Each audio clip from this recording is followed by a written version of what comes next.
को भोजन दिया। तो उस दिन उसने भोजन में ये नहीं कहा कि इसमें नमक कम है, मिर्चा कम है, तेल कम है, कुछ नहीं बोला। चुपचाप वो भोजन खा गया।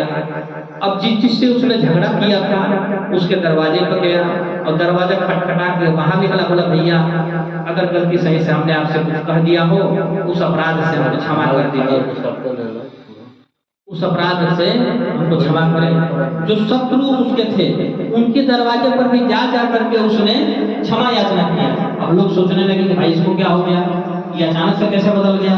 माँ बाप भी चिंता करने लगे, बोले कि ये हमारा चिल्लाने वाला नटखट लड़का ही ठीक था, ये अचानक इसको क्या कौन सी इसको जादू मंत्र हो गया कि भाई सबको जो है यह सबसे क्षमा याचना कर रहा है। और जिसको कर्जा दिया था उसको कर्जा भी चुकाया, हफ्ते भर के अंदर जैसे भी हो कर्जा चुकाया। अब हफ्ते भर जो है वह इसी चिंता में रहा कि हमारा तो जाना निश्चित है। हफ्ते भर के बाद वो फिर जो है हफ्ते भर के बाद यानी संत तुकाराम क्या बोले थे, एक हफ्ता, एक हफ्ता के ऊपर यानी 8वां दिन वह तुकाराम जी के पास गया और बोला महाराज आपने तो बोला था 7वें दिन मर जाओगे, पर मैं तो चिंता हूँ। तो बोले अच्छा ये बताओ, मरे नहीं ठीक है, बहुत अच्छी बात है, भगवान कृपा कर तुम्हारा आयु बढ़े और जियो, लेकिन ये बताओ कि 7 दिन में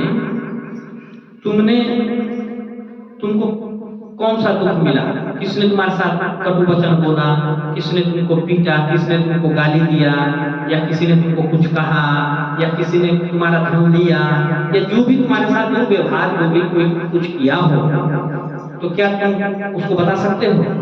बोला महाराज हम कैसे बताएं, हम तो इसी चिंता में थे कि अब हमारा प्राण निकलने वाला है, जल्दी जल्दी पुण्य करो, दान करो, लोगों से क्षमा याचना करो, हे भगवान जो कुछ हो गया उसे क्षमा करो हे प्रभु। तो बोले तो तुमको पता नहीं है कि किसने तुमको गाली दिया। बोला नहीं हमको कुछ नहीं पता है। और किसने मारा? बोले वो भी नहीं पता है। बोले तुम्हारी माँ ने नमक ज्यादा डाला था कि कम डाला था? बोले वो भी नहीं याद है। बोले मिर्चा? बोले कुछ नहीं याद है, कुछ भी नहीं याद है कि किसने नमक कम डाला ज्यादा डाला। हाँ, जो जो कुछ देता था सो खा लेता था और जैसे जाता था वैसे रहता था। जिससे हमने बैर शत्रुता इत्यादि लिया था सबसे क्षमा याचना कर लिया।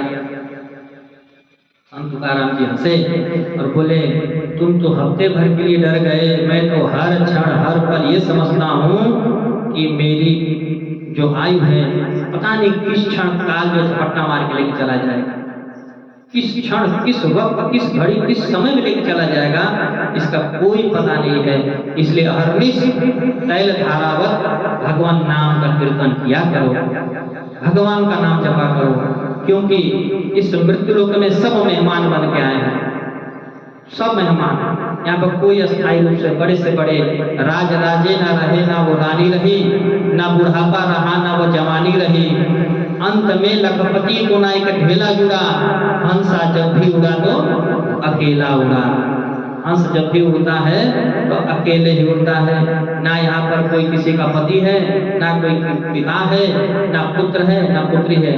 भगवान सिर्फ जीने के माध्यम के लिए संबंध बना कर रखे हैं, जीने के लिए कि आधार मिल जाएगा, चलो ये हमारा सहारा है, इसके बजाय हमारा जीवन कटेगा। भाई अगर अकेला इंसान कुछ नहीं कर सकता है, अकेला चना भाड़ नहीं फोड़ेगा, तो जब बहुत सारे चने होते हैं तभी तो फूटता है, अकेले तो फूटेगा नहीं, पैठा जाएगा उसी में, करिए में। उसी प्रकार से जब परिवार के समूह रहते हैं तो जीने में मजा आता है।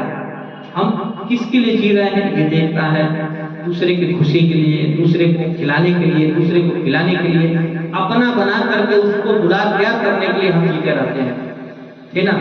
लेकिन वास्तव में इंसान अकेला है, वो किसी को साथ लेके नहीं जाएगा।